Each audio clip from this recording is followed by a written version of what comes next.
and welcome to VIP Boxing's Bell to Bell podcast. I think we're on episode 42. So we put a lot of effort into it the last year or so. So if you can leave a review for us wherever on YouTube, iTunes, Spotify, that'll be great. I'm Steve Lillis, and as usual, my co-host John Evans. Are you okay, John? You've had a good bank holiday Monday? Yeah, not bad at all, Steve. And we've got someone on this week who I think's made for this type of thing. One of the best talkers and most promising up-and-coming fighters in the country, I'd say. I tell you what, yeah, well, with us is, I'll do the introductions. It's Brad Ray, who's joining us from his training camp in Hyde. I don't know why we're not all together because we're about 5 miles apart, the three of us. I'd say Brad's one of the best upcoming middleweights, and there's a few of you guys, Bradley. I think I was chatting to you briefly about the division yesterday on WhatsApp, and there's a few of you, you know, like Ufodia, and there was a couple other names I think I mentioned to you, are all up and coming at the moment, aren't there? Who in about 18 months are going to be knocking on the door when these guys maybe like Felix, Kasha, going to world level. Yeah, definitely, it's booming the middleweight division at the moment domestically. So I'm looking forward to getting stuck in over the next couple of years and hopefully getting in some big fights. Is there any of them lads you're looking at, you know, or you think, or you know, particularly if there's one fight that you're looking at, you're thinking, wow, I'm going to have to beat him to get to the British title, you know, who's got a similar record to you? There's just so many good lads there, to be fair. You know, I've said a few times I'd love the Nathan Heaney fight. You've got the likes of like River Wilson Bennett, who's a good fighter. I think he's fighting for the English next. You've got Udofia and Brad Pauls, who have just signed with Wasserman. So, you know, there's some good fights to be made, and I'm looking forward to throwing my hat in throwing my name in the mix over the next year or so. I was talking to Denzel Bentley earlier. Good lad, Denzel, but I think he's an illustration, Brad, of just how fast this can go. It's just over a year to the day since he boxed Mick Hall on BT Sport. And look what happened to Denzel there. He went quick, didn't he? He fought Hall, Heffron, Cash, all within 5 months. All of a sudden, he became one of the biggest names in the British middleweight division. And that's just how quick this can move, isn't it? Yeah, definitely. And it's just why I'm even more focused and I'm even more on it all the time now, you know, just trying to live the life as much as I can and know that, you know, the phone could ring any time for one of these big fights. Yeah. There's a bit of momentum with you, isn't there, after the Lee Cutler ring? Well, that was a few months ago. So when can we expect to see you out soon? I think Woody was hinting to me the other day there's going to be an announcement very soon, isn't there? Yeah, it's looking this week, mate. I've been keeping my mouth shut for a while now, trying not to tell everyone, but there'll be some news this week, so really That's excited. what I'm hearing anyway. That's what I'm hearing. Well, I'm sure That's the word on the streets. I'm sure by the time in a couple of days when this podcast has been out 24, 48 hours, we'll know where you're going and when you're out. So, you know, just be patient to all your mates and they'll know in a couple of days.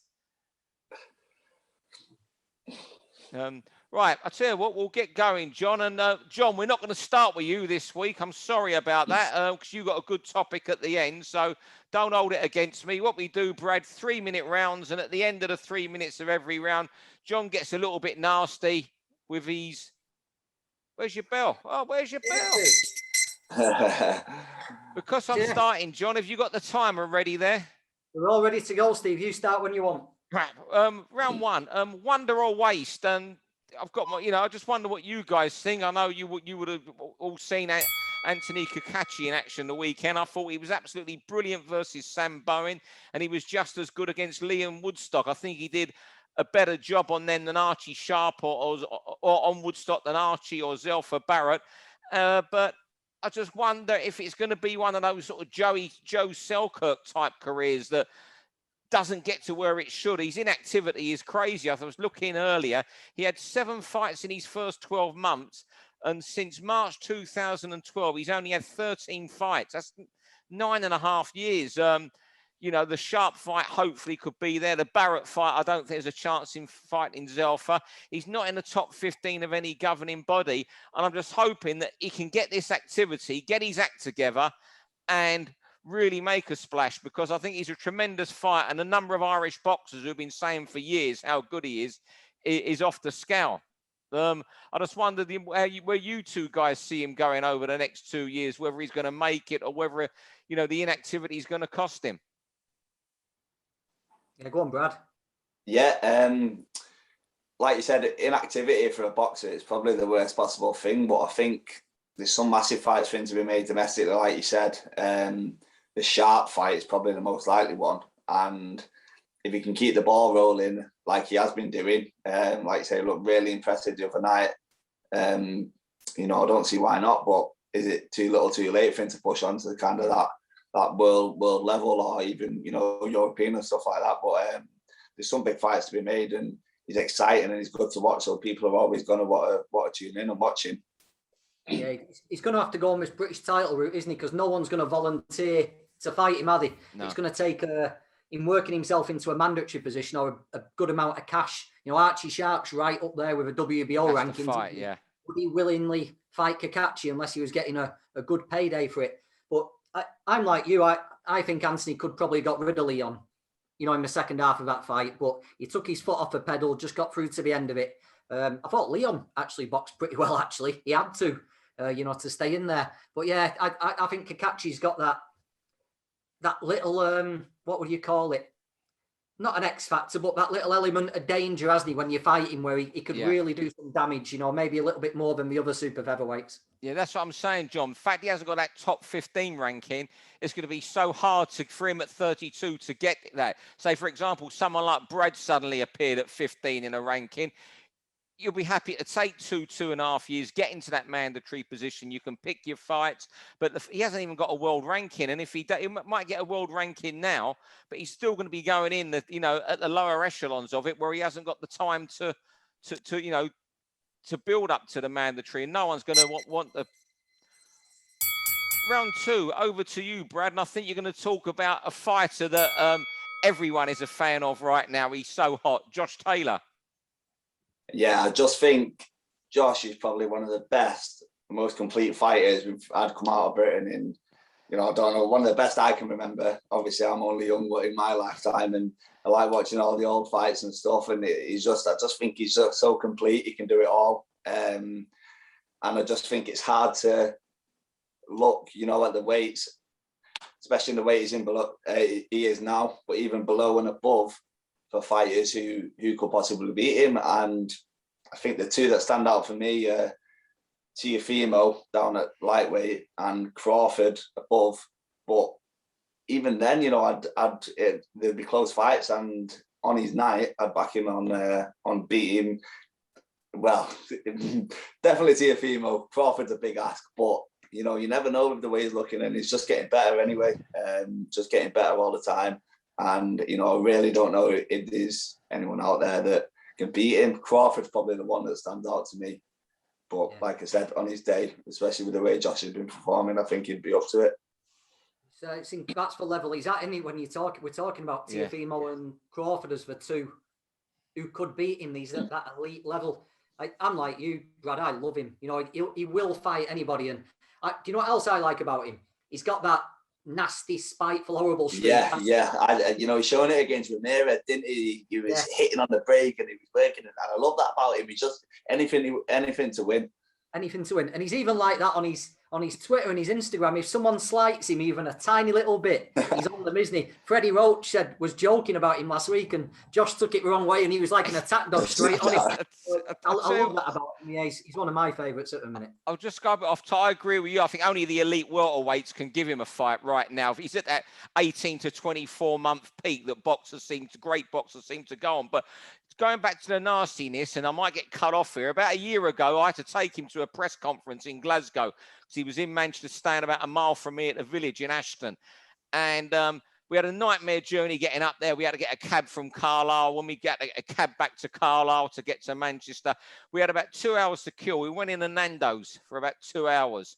And he was nothing but brilliant, brilliant company. But what was obvious in this 2 hours, he is pure spite.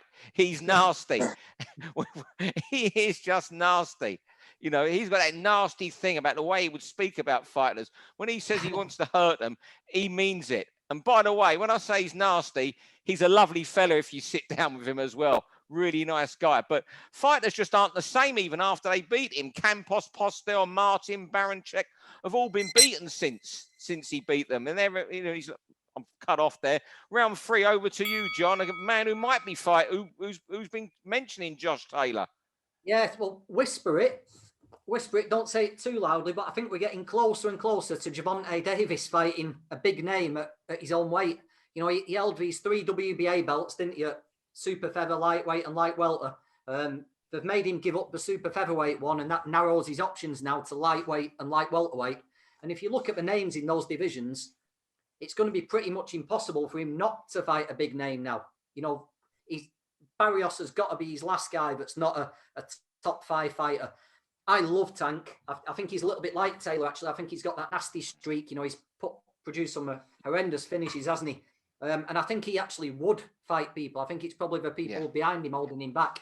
But I think it's at the time now where Davis's options are so narrow in those 2 divisions. He's got to fight a big name. And I just hope it's next one up.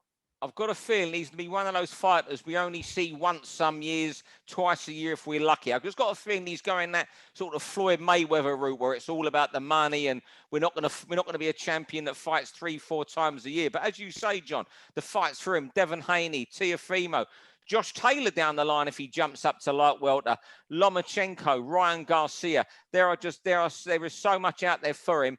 And as I say, I think the money appeals to him and he'll go for these fights. Especially at that lightweight division as well. And it's kind of exciting because a lot of them top lads are also young, aren't they?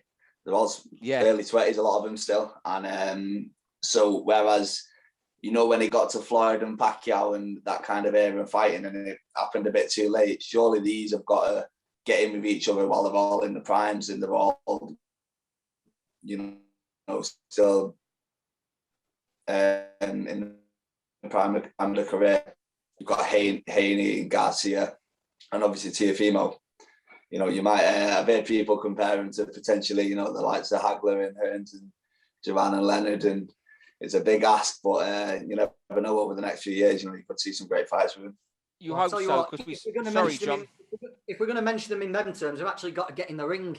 You know, Hagler, Hearns, Duran and Leonard, they fought 9 times between themselves. Is that what it was? Yeah. Fellas haven't even said each other's name 9 times yet, have they? So we need to actually sign some contracts and get on with it. I hope so, because, you know, we don't seem to be getting these welter classics that we want. Mention Floyd Mayweather, him and Pacquiao was like 6 years too late. These guys are young. When Floyd and Manny were getting talking and fighting each other, they were still, Manny was in his 30s. Floyd might have been a little bit older. I'm not quite sure what he was. He was around that. They should say these guys as a baby still. Round 4, we're going to get away from the superstars, talk about small hall shows that Brad's boxed on, but I think he's going to go a bit big time on us soon, John. Anyway, Brad Ray, he's been on these small shows. Just looking, there's 25 shows in Britain that aren't on recognised TV in September, and just looking at them all, I just don't get the sanity with a lot of them. Perhaps we should get Steve Wood on to talk about this, but you look at them, there's so many in the same areas of the country, hours, days apart. This weekend, you got 2 shows in Liverpool, 24 hours apart. A show in Colne as well, which isn't too far away, the same night as one of the Liverpool shows. The following week, you got shows in Bolton and Oldham. And I just wish promoters could get together to avoid these date clashes. Now, I'm a lot older than you fellas are. And I go back to the 1970s and 80s, and when National Promotions, Mickey Duff's organisation, had a show on in London, no one could go there for 14 days. Now, I understand tickets are going really well for the shows at the moment, but that's because people haven't been out. But this is a problem that's going to crop up, and I think promoters, the board, have got to get together to have some sort of 7-day window for a lot of these shows, 7-day gap. Yeah, it's going to get difficult, isn't it? The number of problems there's going to be. Opponents is the big one. That is at the moment, yeah. We were talking about this with John Pegg, 3 months ago? And we could foresee this coming, couldn't we? Where there just won't be enough opponents to go around. I don't know what the laws are with people coming over at the minute, but it's going to be extremely difficult for these lads who are 2, 3, 4-0 to build records. I know they've all been nagging, pestering these small old promoters, haven't they, to get on and get out. So we're just taking advantage of the novelty of people wanting a night out at the moment. But when it gets to October, November, December, and there's still a backlog, it's going to get really, really tricky. And maybe like Windows is the way to do it. Do you think it could make a few of them, the prospects, boxing each other, taking them riskier fights earlier? You know what? In some cases, maybe, yeah. But then what if you've got two really good kids in the division? Okay, say, for example, you was back on the small hall circuit, Brad, and you were 7-0, and Steve would have had another kid 7-0. You know, for a lot of these guys, are these fights better to hold on to for another year when there's proper money for them as well? You know, it's a real tricky one. I get that, and I think Steve has spoken about putting them against each other, but I also think you've got to think of the fighter, and in 18 months' time, could that fight be worth a few grand more to each lad? Yeah, definitely, especially when you're on the small hall circuit, and you know it's a little bit. Sorry, Brad. There's the bell. Let's come back to that one. Over to you, Brad, and you want to talk about some Cubans? Yeah, I just think watching the Olympics, it was just so good to see, because it was the Cubans were just back at their best. They were just absolutely running the gaff left, right, and centre. And I think over the last kind of 10 years, you know, it kind of that Eastern European style had took over. The Russians were cleaning up, and the Ukrainians and the Kazakhs and stuff. But I just think this year the Cubans have been unreal. And although it was at the expense of a lot of GB lads, it was great to see. I think Andy Cruz was a standout for me. Yeah. But you know, I think you could pick any of them who went on to win the gold. And yeah, we always remember as a kid, you've probably seen it, the Sons of Cuba documentary, and I used to think, you know, how they come from nothing and win these gold medals, and it was just absolutely mint to see. Every time there was a Cuban on, I was making sure I was tuning in. Yeah, the one I love is the guy that won the heavyweight, who got the light heavyweight silver in London, then won the gold in 2016. Julio, the name's just gone from me there. Yeah. He was La Cruz. The Cruz, yeah. I just think he's just superb. And you know what I wonder is why these guys don't make it at as professionals. So many of them. I mean, I go back, you know. And I remember Glenn McCrory had some over in Newcastle, Luis Garcia and a couple others. And he just said they arrive even in Newcastle and they think they've arrived in the big time in the world without having a fight. They don't realise. Yeah, they were just a nightmare. I think you've seen it with like Gamboa, you know, he was out in LA, wasn't he, driving Ferraris and stuff, and he come from absolutely nothing. And in a way, you don't blame him, do you? Because that is it. They've made it, and they're making so much money. It's just a shock to them, and maybe some of them fall off a little bit and aren't dedicated as much, and maybe that's why in the pros it's a different story. But even if you look back, some of the amateurs that never turned pro, you know, you've got like your Mario Kindle, or even later, like Felix Savon and people like that. If they would have been out in their era, you know, they would have been cleaning up at the pro, I think. You can't blame them for living the high life, can you? You know, you read stories about some of these rewards for winning gold medals being like a bike or a colour TV, don't you? You know, when they get on to Cuba. So when people like Gamboa or Robeisy Ramirez, who I loved from the last Olympics, when they get over the border, you can't blame them for losing reds a little bit for a few months, can they? Yeah, but I mean, eventually with the Cubans, the class does rise to the top, doesn't it? You know, the real good guys will get to world title level. You know, and I think guys like Casamayor was the one that really had the longevity at the pro. Or Hernandez. Yeah. Final round, John. Over to you. I know you're going to speak about someone you're very close to, and closer than most journalists, I should think. So fire away. Yeah, there's only one fight to talk about, isn't it? And it's do or die for Josh Warrington this week in his rematch with Maurizio Lara. And I was thinking about this today. If Josh wasn't himself back in February, was he? He didn't turn up. He wasn't focused on it. He overlooked Lara and he paid the price.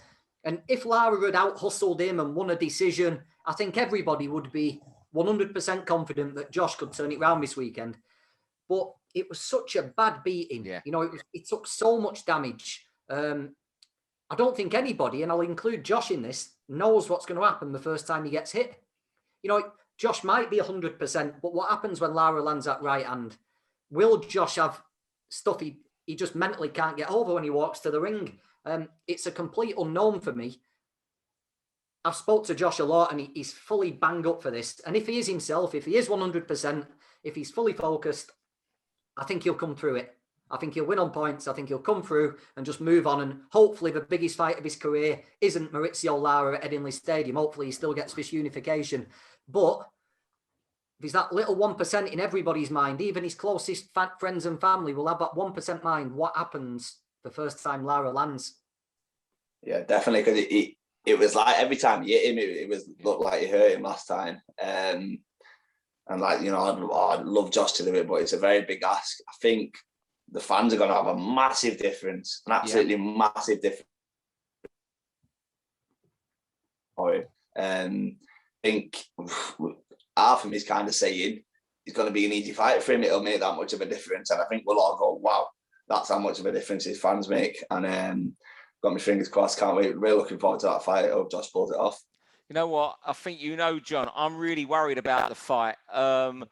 One thing, when I seem to always, you know, when there's been fights that have been so conclusive the first time, in the rematches, you rarely do see the turnaround. You know, they do happen, but it isn't often. And what worries me is, you remember, John, before the first fight, we were watching YouTubes of Lara, and we were, you know, everyone was knocking Eddie Hearn, and everyone asked was, didn't they realise, and all that. But if you looked at all those YouTubes of Lara, yeah, he looks heavy-handed, but he was almost punching in slow motion in a lot of those fights. And there was nothing there that you thought was a threat to Josh. And there was a lot of people wise after the event, you never fight a Mexican like that. But if you studied those YouTube videos, there was absolutely no qualms about taking that fight. And you know what? I think...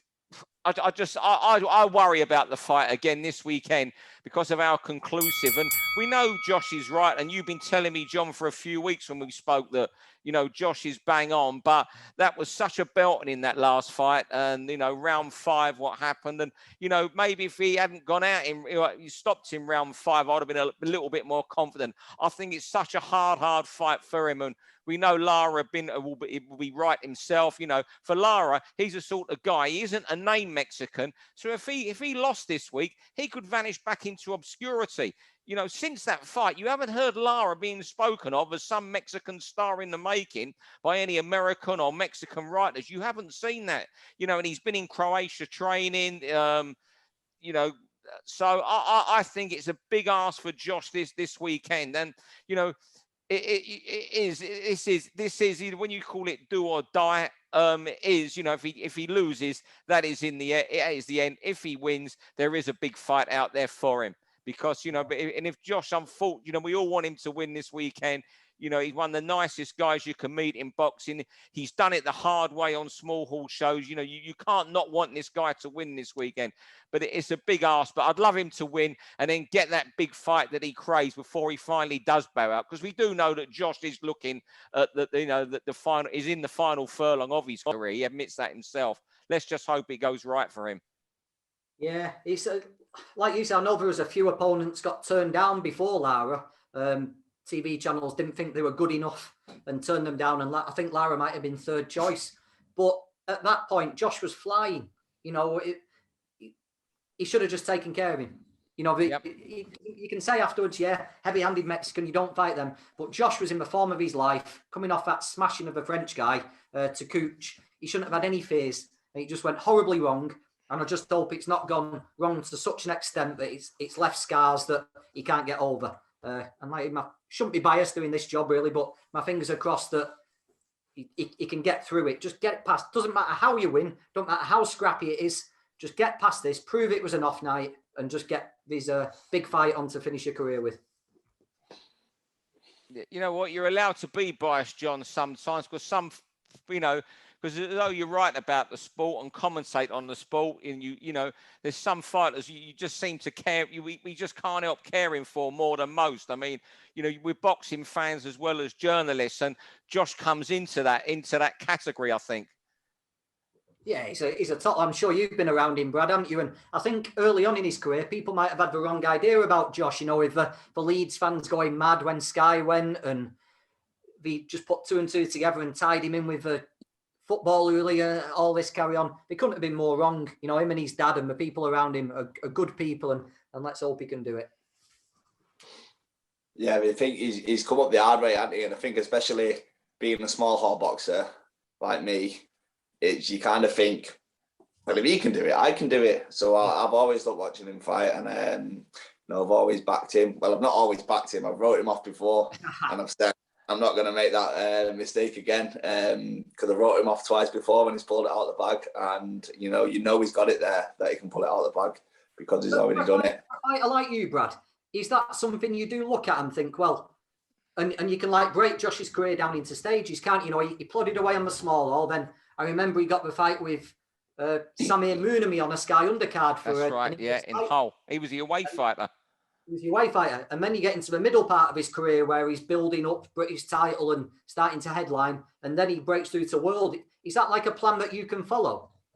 Yeah, definitely, because everyone knows going this route, it's hard. Like when I turned over, I knew it was going to be hard. The first few years weren't going to be easy, but when you see people who have done it, it's there in the flesh. It's gives you that little boost of confidence, knowing that it can be done, and knowing that if you put the work in, it's definitely a possibility.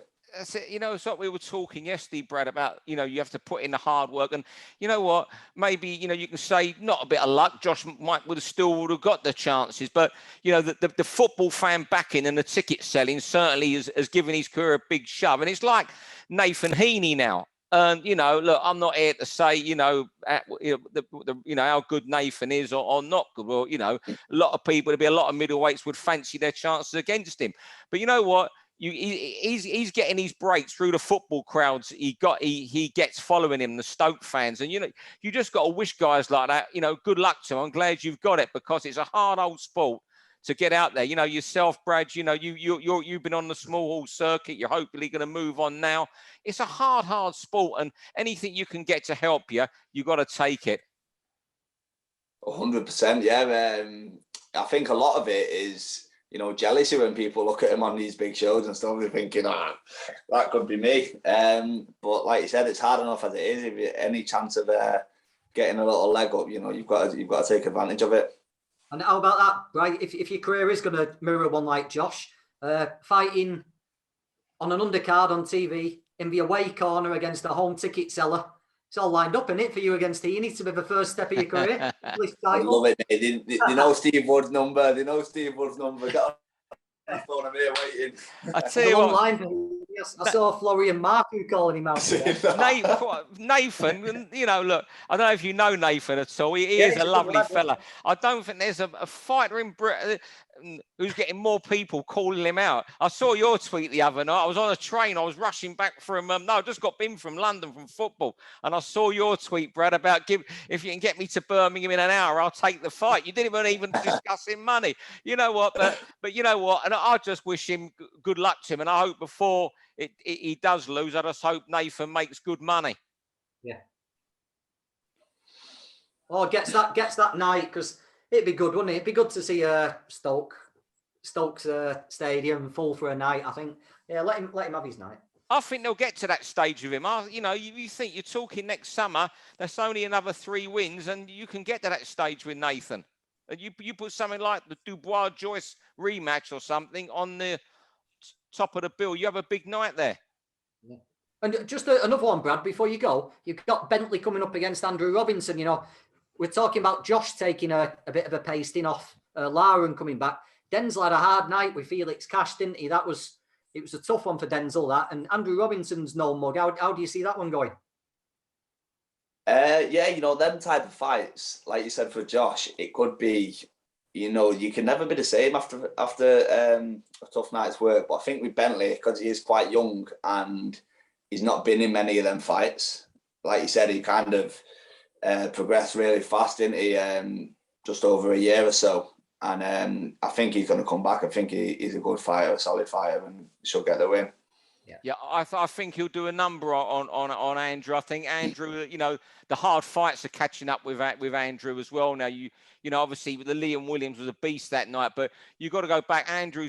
He's one of those middleweights we don't talk about enough for being in good fights. I mean, God knows how long ago that war he had with Frank Buglioni was, and since then there's been plenty more wars with Andrew Robinson.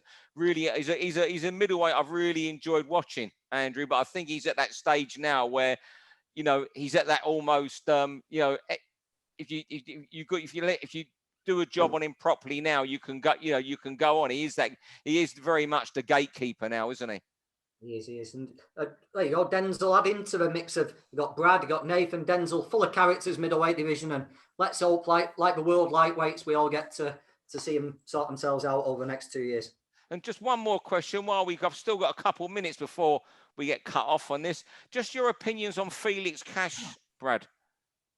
Yeah, I think he's absolutely class. He was brilliant against Bentley, and I think he can push on now. I'd love to see the Williams fight. I think that'd be an absolute war. I think one of the best domestic fights that can be made. That, and yeah, I think he's good enough to push on for European minimum, and then push on to world level. And I think he's definitely at that stage now where he's going to be throwing his name in the mix. But yeah, he was class. Bentley's a good fighter. Bentley's a really, really good fighter, and he was looking, you know, destructive. He was beating everyone he put in front of him, and the way Cash beat him, it was very impressive. What tells me how good Felix Cash is, and I've asked that to a few boxers, what they think of Felix Cash. I think Nathan Heaney actually said to me, any middleweight who wants him right now needs their head tested, any British middleweight. But every fighter I've spoken to, obviously you're fighters, you'd fight anyone. Every fighter I've spoken to has just lavished praise on him. There's not been one bit of criticism, and I think that tells you how good he is. What do you think of him, John, before we go? Great. He looks like the complete sort of fighter, doesn't he, and ready to step up. You know, he's done domestic now and won emphatically. Looks like he can do a little bit of everything. He was a good amateur. He can punch. Not scared of taking anybody on. Yeah, I like Felix. It'd be really good to see him tested at world level. Well, we've gone on tonight. We've covered a lot of topics. We've gone off topic. Brad, thanks very much for coming on. Hopefully, when you've had your next fight, we'll get you on again and you can talk about what that was like. And I hope it's the announcement we all want to hear this week for you. John, thanks as always. And thanks for Lloyd the dog making a guest appearance there at the end. He's always welcome. Thanks everyone else who's listened, and we'll see you all soon. Yeah, thanks a lot, guys. For all boxing info, news and latest interviews, amateur and pro, across the north, click and subscribe. VIP Boxing Promotions. Also Twitter, Instagram and Facebook.